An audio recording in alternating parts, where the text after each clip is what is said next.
So what about the weather here in Indiana? Do you Yeah. have to have this heated to a certain? Do you just let the elements do their thing? Is it good or bad that it gets cold or hot in here? Is it, or does that just add to like your unique flavor profile? No, it's great.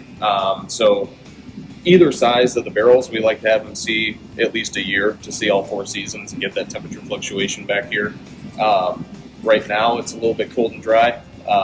In the summertime, it's really hot and humid back here, and so that temperature swing is really good for it.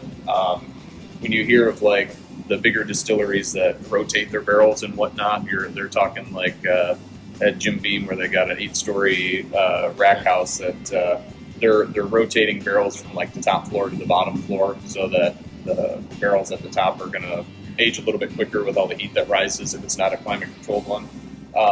For us, the barrels that are a foot and a half away from the other one are going to age totally different. So we don't have to do that a lot.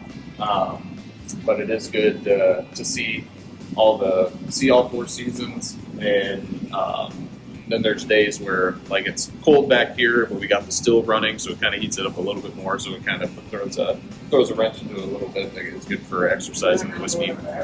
Random question: an incredibly long cool season here in Indiana versus an incredibly long hot season. What would generate a better tasting bourbon? Or does that matter? Yeah, it doesn't really. It does matter. As far as like better tasting, that would be very subjective.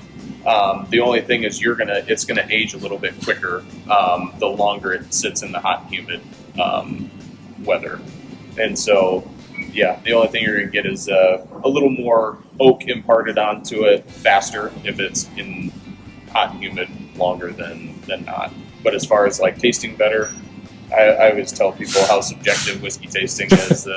That older doesn't mean better. It's up to you. It's what you taste. Because a lot of people ask me like, "Am I supposed to taste something or whatever?" I'm like, "No, you taste what you taste." And my favorite thing is a bit of advice to people: if you're ever like slightly intimidated or anything, if you're around other people that are supposed to know a bunch about whiskey, take a sip and make up a flavor.